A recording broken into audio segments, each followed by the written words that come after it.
Hello friends, इस video में हम लोग देखेंगे पॉलिटी के 150 मोस्ट इम्पॉर्टेंट और प्रीवियस ईयर क्वेश्चन। दोस्तों, अगर आप किसी भी कॉम्पिटिटिव एग्जाम की तैयारी कर रहे हैं तो ये वीडियो आपके लिए बहुत इंपॉर्टेंट होने वाला है, क्योंकि इस वीडियो में पॉलिटी के सभी मोस्ट इंपॉर्टेंट और प्रीवियस ईयर क्वेश्चन को कवर किया गया है, जो आपके एग्जाम के लिए बहुत इंपॉर्टेंट है। तो वीडियो को बिना स्किप किए पूरा देखिए। चलिए शुरू करते हैं। क्वेश्चन नंबर फर्स्ट है, संविधान की आत्मा के रूप में जाना जाता है। तो दोस्तों, संविधान की आत्मा के रूप में जाना जाता है प्रस्तावना को। इंपॉर्टेंट क्वेश्चन रहेगा, इसको याद रखिएगा। नेक्स्ट क्वेश्चन है, भारतीय संविधान की प्रस्तावना में किस संशोधन द्वारा समाजवादी एवं धर्मनिरपेक्ष शब्द जोड़ा गया? दोस्तों, 42वां संविधान संशोधन द्वारा समाजवादी एवं धर्मनिरपेक्ष शब्द जोड़े गए थे। इसको याद रखिएगा, इंपॉर्टेंट रहेगा। अगला क्वेश्चन है, भारतीय संविधान का निर्माण किसके द्वारा किया गया था? इंपॉर्टेंट क्वेश्चन रहेगा दोस्तों। भारतीय संविधान का निर्माण किया गया था संविधान सभा द्वारा। इसको याद रखिएगा, इंपॉर्टेंट रहेगा। अगला क्वेश्चन है, संविधान सभा का प्रथम अधिवेशन कब हुआ था? यानी संविधान सभा की प्रथम बैठक कब हुई थी? तो 9 दिसंबर 1946 को संविधान सभा का प्रथम अधिवेशन हुआ था। इसको याद रखिएगा, इंपॉर्टेंट रहेगा। अगला क्वेश्चन है, भारतीय संविधान के किस अनुच्छेद में व्यक्तिगत स्वतंत्रता की बात की गई है? दोस्तों, अनुच्छेद 21 में व्यक्तिगत स्वतंत्रता की बात की गई है। तो इसको याद रखिएगा, इंपॉर्टेंट रहेगा। अगला क्वेश्चन है, भारतीय संविधान में शिक्षा को शामिल किया गया है। दोस्तों, भारतीय संविधान में शिक्षा को शामिल किया गया है समवर्ती सूची में। इंपॉर्टेंट रहेगा, इसको याद रखिएगा। अगला क्वेश्चन है, संविधान का कौन सा अनुच्छेद उपराष्ट्रपति के चुनाव से संबंधित है? दोस्तों, संविधान का अनुच्छेद 66 उपराष्ट्रपति के चुनाव से संबंधित है। इसको याद रखिएगा, इंपॉर्टेंट रहेगा। अगला क्वेश्चन है, भारतीय संविधान के किस अनुच्छेद के तहत राष्ट्रीय ध्वज फहराने का अधिकार है? दोस्तों, भारतीय संविधान के अनुच्छेद 19 के क्लॉज फर्स्ट में राष्ट्रीय ध्वज फहराने का अधिकार दिया गया है। ठीक है, तो इसको याद रखिएगा, इंपॉर्टेंट रहेगा, अनुच्छेद 19 के क्लॉज फर्स्ट में।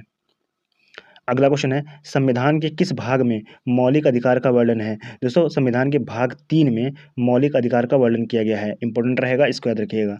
अगला क्वेश्चन है, भारतीय संविधान का अनुच्छेद 243 ए किससे संबंधित है? दोस्तों, भारतीय संविधान का अनुच्छेद 243 ए संबंधित है ग्राम सभा से।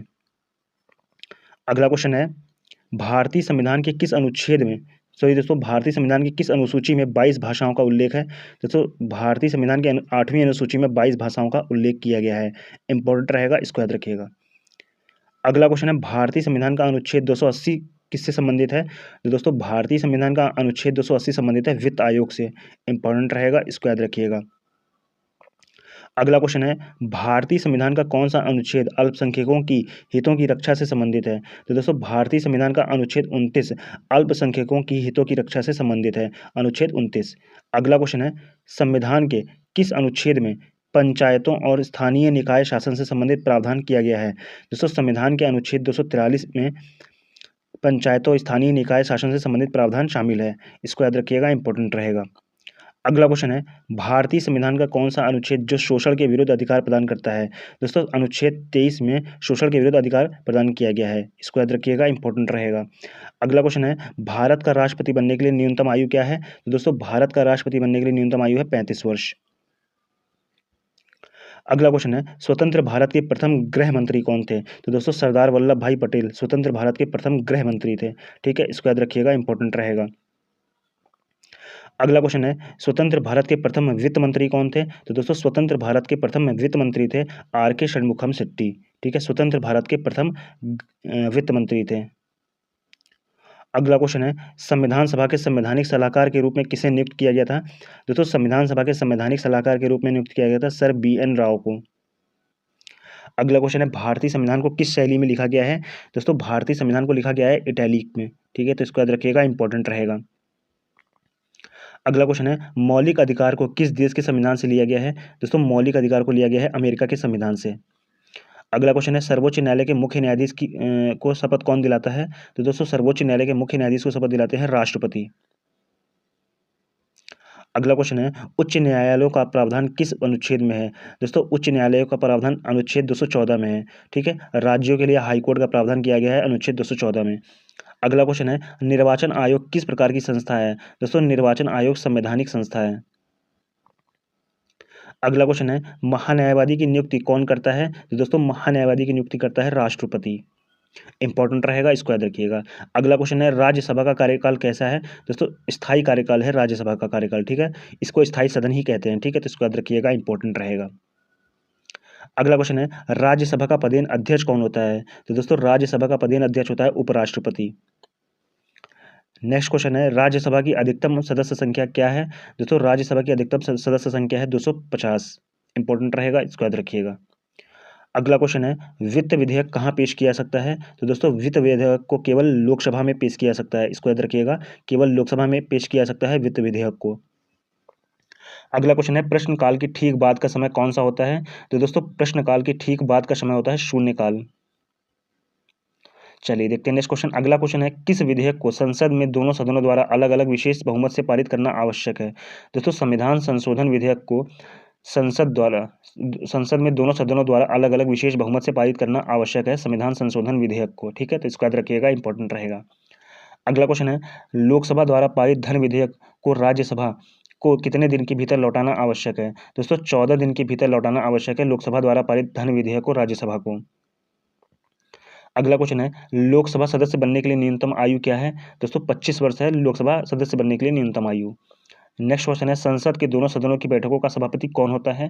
दोस्तों लोकसभा अध्यक्ष होता है संसद के दोनों सदनों की बैठकों का सभापति।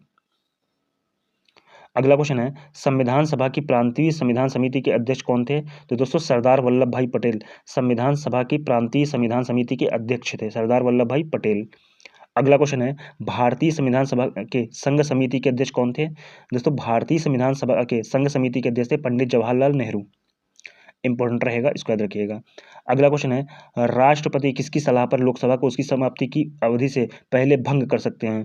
दोस्तों राष्ट्रपति प्रधानमंत्री की सलाह पर उसकी समाप्ति से पहले भंग कर सकता है। ठीक है, तो इसको याद रखिएगा, इंपॉर्टेंट रहेगा। अगला क्वेश्चन है आपातकाल के दौरान लोकसभा का कार्यकाल एक बार में कितनी वर्ष तक बढ़ाया जा सकता है? दोस्तों आपातकाल के दौरान लोकसभा का कार्यकाल एक वर्ष में एक वर्ष तक बढ़ाया जा सकता है। ठीक है, एक बार में 1 वर्ष तक बढ़ाया जा सकता है। ठीक है, इसको याद रखिएगा। अगला क्वेश्चन है संसदीय प्रणाली किस देश के संविधान से ली गई है? दोस्तों ब्रिटेन के संविधान से ली गई है संसदीय प्रणाली। नेक्स्ट क्वेश्चन है संसद के दोनों सदनों की संयुक्त बैठक कौन बुलाता है? दोस्तों राष्ट्रपति संसद के दोनों सदनों की संयुक्त बैठक बुलाता है। अगला क्वेश्चन है भारतीय संविधान पूर्णतः कब लागू हुआ था? दोस्तों भारतीय संविधान लागू हुआ था 26 जनवरी 1950 को।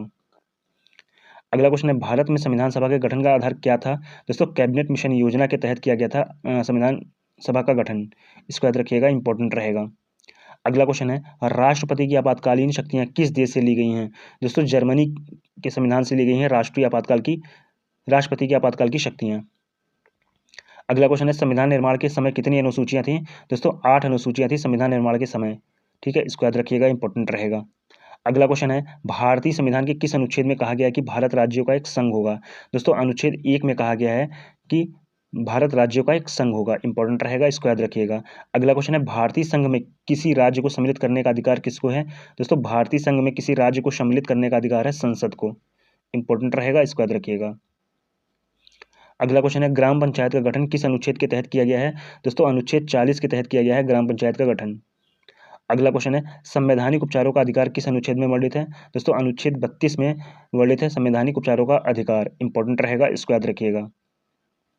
अगला क्वेश्चन है धन विधेयक किस अनुच्छेद में वर्णित है? तो दोस्तों धन विधेयक वर्णित है अनुच्छेद 110 में। अगला क्वेश्चन है भारत के राष्ट्रपति पर महाभियोग प्रक्रिया चलाने के लिए किस अनुच्छेद में वर्णन किया गया है?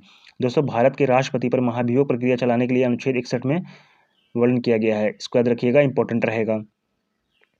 अगला क्वेश्चन है राष्ट्रपति को सहायता और सलाह देने के लिए मंत्रिपरिषद होगी किस अनुच्छेद में वर्णित है?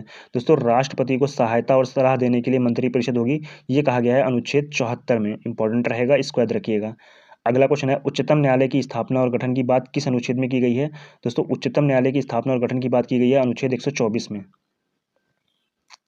अगला क्वेश्चन है देश का संवैधानिक प्रधान कौन होता है? तो दोस्तों देश का संवैधानिक प्रधान होता है राष्ट्रपति। अगला क्वेश्चन है देश का सर्वोच्च विधि अधिकारी कौन होता है? दोस्तों देश का सर्वोच्च विधि अधिकारी होता है महान्यायवादी। अगला क्वेश्चन है राज्यसभा का सदस्य बनने के लिए न्यूनतम आयु क्या है? दोस्तों राज्यसभा का सदस्य बनने के लिए न्यूनतम आयु है 30 वर्ष। अगला क्वेश्चन है राष्ट्रपति कितने प्रकार के आपातकाल की घोषणा कर सकता है? दोस्तों राष्ट्रपति 3 प्रकार के आपातकाल की घोषणा कर सकता है। ठीक है, तो इसको याद रखिएगा, इंपॉर्टेंट रहेगा। अगला क्वेश्चन है भारत में पहली बार आपातकाल की घोषणा कब हुई थी? तो दोस्तों वर्ष 1962 ईस्वी में भारत में पहली बार आपातकाल की घोषणा की गई थी? अगला क्वेश्चन है, राज्य में धन विधेयक को कहाँ प्रस्तुत किया जा सकता है? दोस्तों राज्य में धन विधेयक को प्रस्तुत किया जा सकता है विधानसभा में। अगला क्वेश्चन है, संविधान के किस भाग में संशोधन प्रक्रिया का उल्लेख है? दोस्तों संविधान के भाग 20 में संशोधन प्रक्रिया का उल्लेख किया गया है। अगला क्वेश्चन है, भारतीय संविधान में प्रथम संशोधन कब हुआ? दोस्तों वर्ष 1951 में भारतीय संविधान में प्रथम संशोधन हुआ था। अगला क्वेश्चन है, किस संविधान संशोधन द्वारा लोकसभा के कार्यकाल को 6 वर्ष से घटाकर 5 वर्ष कर दिया गया था? दोस्तों 44वें संविधान संशोधन द्वारा लोकसभा के कार्यकाल को 6 वर्ष से घटाकर 5 वर्ष कर दिया गया था। अगला क्वेश्चन है, संविधान संशोधन के लिए विधेयक किस सदन में पेश किया जा सकता है? दोस्तों किसी भी सदन में पेश किया जा सकता है संविधान संशोधन के लिए विधेयक। चलिए देखते हैं नेक्स्ट क्वेश्चन। अगला क्वेश्चन है, अस्पृश्यता उन्मूलन किस अनुच्छेद में वर्णित है? दोस्तों अनुच्छेद 17 में अस्पृश्यता उन्मूलन वर्णित है। ठीक है, तो इसको याद रखिएगा, अनुच्छेद 17 में। अगला क्वेश्चन है, उपाधियों का अंत किस अनुच्छेद में वर्णित है? दोस्तों उपाधियों के अंत के बारे में बात की गई है अनुच्छेद 18 में। अगला क्वेश्चन है, मौलिक अधिकार का निलंबन कौन कर सकता है? दोस्तों मौलिक अधिकारों का निलंबन कर सकता है राष्ट्रपति। अगला क्वेश्चन है, भारत के मौलिक अधिकार में सुनवाई करने का अधिकार किसको है? दोस्तों सर्वोच्च न्यायालय को मौलिक अधिकार में सुनवाई करने का अधिकार है। इंपॉर्टेंट क्वेश्चन रहेगा, इसको याद रखिएगा। अगला क्वेश्चन है, संपत्ति के मौलिक अधिकार को किस संशोधन द्वारा समाप्त किया गया था? दोस्तों 44वें संविधान संशोधन द्वारा संपत्ति के अधिकार को समाप्त कर दिया गया था। अगला क्वेश्चन है, 6 से 14 वर्ष तक की आयु तक शिक्षा का अधिकार कैसा अधिकार है? दोस्तों मूल अधिकार है 6 से 14 वर्ष तक की आयु तक के शिक्षा का अधिकार। तो इसको याद रखिएगा, इंपॉर्टेंट रहेगा। अगला क्वेश्चन है, शोषण के विरुद्ध अधिकार किस अनुच्छेद में वर्णित है? दोस्तों अनुच्छेद 32 में वर्णित है शोषण के विरुद्ध अधिकार। अगला क्वेश्चन है, शिक्षा का अधिकार किस अनुच्छेद में जोड़ा गया है? दोस्तों अनुच्छेद 21A में शिक्षा का अधिकार जोड़ा गया है। ठीक है, तो इसको याद रखिएगा, इंपॉर्टेंट रहेगा। अगला क्वेश्चन है, मूल अधिकारों का संरक्षक कौन है? दोस्तों मूल अधिकारों का संरक्षक है न्यायपालिका। अगला क्वेश्चन है, वर्तमान में कुल कितने मौलिक कर्तव्य हैं? तो दोस्तों 11 मौलिक कर्तव्य हैं वर्तमान में। इसको याद रखिएगा, इंपॉर्टेंट रहेगा। अगला क्वेश्चन है, जब कोई राज्य राष्ट्रपति शासन के अंतर्गत होता है तब उस राज्य का बजट कौन पारित करता है? दोस्तों जब कोई राज्य राष्ट्रपति शासन के अंतर्गत होता है तो उस राज्य का बजट पारित करता है संसद। अगला क्वेश्चन है, किस अनुच्छेद में राष्ट्रीय वित्तीय आपातकाल का प्रावधान है? दोस्तों अनुच्छेद 360 में राष्ट्रीय वित्तीय आपातकाल का प्रावधान किया गया है। अगला क्वेश्चन है, प्रथम बार किस राज्य में राष्ट्रपति शासन लागू हुआ? दोस्तों पंजाब राज्य में प्रथम बार राष्ट्रपति शासन लागू हुआ। नेक्स्ट क्वेश्चन है, किस सदन को भंग नहीं किया सकता है? दोस्तों राज्यसभा को भंग नहीं किया सकता है। इंपॉर्टेंट रहेगा, इसको याद रखिएगा। अगला क्वेश्चन है, राज्यसभा की प्रथम बैठक कब हुई? दोस्तों 1952 में राज्यसभा की प्रथम बैठक हुई। अगला क्वेश्चन है, प्रोटेम स्पीकर की नियुक्ति कौन करता है? दोस्तों राष्ट्रपति प्रोटेम स्पीकर की नियुक्ति करता है। अगला क्वेश्चन है, लोकसभा अध्यक्ष अपना त्यागपत्र किसे देता है? दोस्तों लोकसभा उपाध्यक्ष को अपना त्यागपत्र देता है लोकसभा अध्यक्ष। इंपॉर्टेंट क्वेश्चन रहेगा, इसको याद रखिएगा। अगला क्वेश्चन है, लोकसभा में गणपूर्ति संख्या यानी कोरम कितनी है? तो दोस्तों कुल सदस्य संख्या का 1/10। लोकसभा में कुल सदस्य संख्या का 1/10 गणपूर्ति संख्या है। अगला क्वेश्चन है, प्रथम लोकसभा अध्यक्ष कौन थे? दोस्तों गणेश वासुदेव मावलंकर, ये प्रथम लोकसभा अध्यक्ष थे। नेक्स्ट क्वेश्चन है, प्रथम लोकसभा महिला अध्यक्ष कौन थी? दोस्तों मीरा कुमार प्रथम लोकसभा महिला अध्यक्ष थी। अगला क्वेश्चन है, बजट किसके द्वारा पारित किया जाता है? नेक्स्ट क्वेश्चन है, बजट किसके द्वारा पारित किया जाता है? लोकसभा के द्वारा पारित किया जाता है बजट। ठीक है, तो इसको याद रखिएगा, इंपॉर्टेंट रहेगा। अगला क्वेश्चन है, भारतीय लोकसभा को कौन भंग कर सकता है? दोस्तों राष्ट्रपति भारतीय लोकसभा को भंग कर सकते हैं। इंपॉर्टेंट रहेगा, इसको याद रखिएगा। चलिए देखते हैं नेक्स्ट क्वेश्चन। अगला क्वेश्चन है, संसद के कितने अंग हैं? तो दोस्तों संसद के 3 अंग हैं, राज्यसभा, लोकसभा और राष्ट्रपति। अगला क्वेश्चन है, संसद सदस्यों के वेतन का निर्धारण कौन करता है? दोस्तों संसद सदस्यों के वेतन का निर्धारण करता है संसद। ठीक है, तो इसको याद रखिएगा, इंपॉर्टेंट रहेगा। अगला क्वेश्चन है, राष्ट्रपति को किस अनुच्छेद के तहत उच्चतम न्यायालय से परामर्श लेने का अधिकार प्राप्त है? तो दोस्तों अनुच्छेद 143 के तहत उच्चतम न्यायालय से परामर्श लेने का अधिकार प्राप्त है राष्ट्रपति को। अगला क्वेश्चन है, कौन सा प्रस्ताव संसद में मंत्रिपरिषद रख सकती है? विश्वास प्रस्ताव संसद में मंत्रिपरिषद रख सकती है विश्वास प्रस्ताव को। ठीक है, तो इसको याद रखिएगा, इंपॉर्टेंट रहेगा। मंत्रिपरिषद किसके प्रति उत्तरदायी होती है? दोस्तों लोकसभा के प्रति उत्तरदायी होती है मंत्रिपरिषद। इसको याद रखिएगा, इंपॉर्टेंट रहेगा। अगला क्वेश्चन है, राज्यसभा की संरचना किस अनुच्छेद में वर्णित है? दोस्तों अनुच्छेद 80 में वर्णित है राज्यसभा की संरचना। अगला क्वेश्चन है, राष्ट्रपति को अध्यादेश जारी करने का अधिकार किस अनुच्छेद में वर्णित है? दोस्तों अनुच्छेद 123 में वर्णित है राष्ट्रपति को अध्यादेश जारी करने का अधिकार। इंपॉर्टेंट रहेगा, इसका याद रखिएगा। अगला क्वेश्चन है, संसद के 2 क्रमिक अधिवेशन के मध्य अधिकतम कितना अंतराल हो सकता है? दोस्तों 6 माह का अधिकतम अंतराल हो सकता है संसद के 2 क्रमिक अधिवेशनों के मध्य। अगला क्वेश्चन है, संसद के दोनों सदनों की संयुक्त बैठक कौन बुलाता है? दोस्तों राष्ट्रपति संसद के दोनों सदनों की संयुक्त बैठक बुलाता है। अगला क्वेश्चन है, लोकसभा का नेता कौन होता है? दोस्तों प्रधानमंत्री लोकसभा का नेता होता है। अगला क्वेश्चन है, लोकसभा सदस्य अपना त्यागपत्र किसे देते हैं? दोस्तों लोकसभा सदस्य अपना त्यागपत्र देते हैं लोकसभा अध्यक्ष को। अगला क्वेश्चन है, अस्थायी लोकसभा अध्यक्ष को क्या कहते हैं? दोस्तों प्रोटेम स्पीकर कहा जाता है अस्थायी लोकसभा अध्यक्ष को। इंपॉर्टेंट रहेगा, इसको याद रखिएगा। अगला क्वेश्चन है, राज्यसभा का कार्यकाल कितना होता है? दोस्तों राज्यसभा का कार्यकाल होता है 6 वर्ष का। नेक्स्ट क्वेश्चन है, किस सदन को भंग नहीं किया सकता है? दोस्तों राज्यसभा को भंग नहीं किया सकता है। इंपॉर्टेंट रहेगा, इसको याद रखिएगा। अगला क्वेश्चन है, राष्ट्रपति अपना त्यागपत्र किसे सौंपते हैं? दोस्तों राष्ट्रपति अपना त्यागपत्र सौंपते हैं उपराष्ट्रपति को। अगला क्वेश्चन है, राज्यसभा की अधिकतम सदस्य संख्या क्या है? दोस्तों अधिकतम सदस्य संख्या है 250 राज्यसभा की। अगला क्वेश्चन है, नियंत्रक एवं महालेखा परीक्षक की नियुक्ति कौन करता है? दोस्तों राष्ट्रपति नियंत्रक एवं महालेखा परीक्षक की नियुक्ति करते हैं।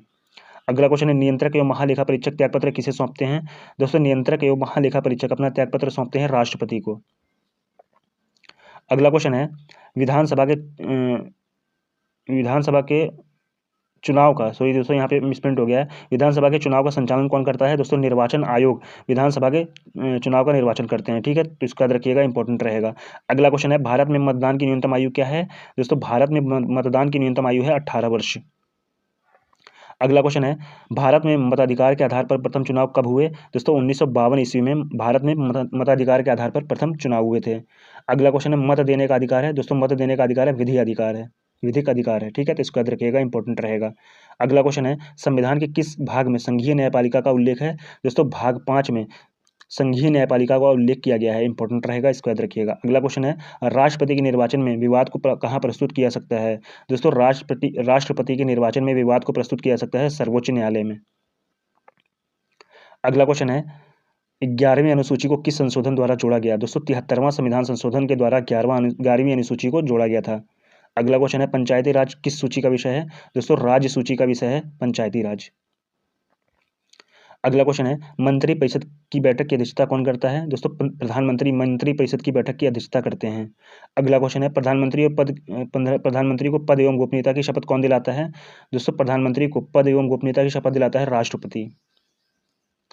अगला क्वेश्चन है, वर्तमान में भारतीय संविधान में कितनी अनुसूचियां हैं? तो दोस्तों वर्तमान में भारतीय संविधान में 12 अनुसूचियां हैं। अगला क्वेश्चन है, 8वीं अनुसूची में किसका उल्लेख है? दोस्तों 8वीं अनुसूची में भारत की 22 भाषाओं का उल्लेख किया गया है। इंपॉर्टेंट रहेगा, इसको याद रखिएगा। तो दोस्तों ये थे top most important previous year polity के क्वेश्चन। आई होप आपको वीडियो पसंद आई होगी। वीडियो को लाइक कर दीजिएगा, शेयर कर दीजिएगा, चैनल को सब्सक्राइब कर लीजिएगा। Thanks for watching this video.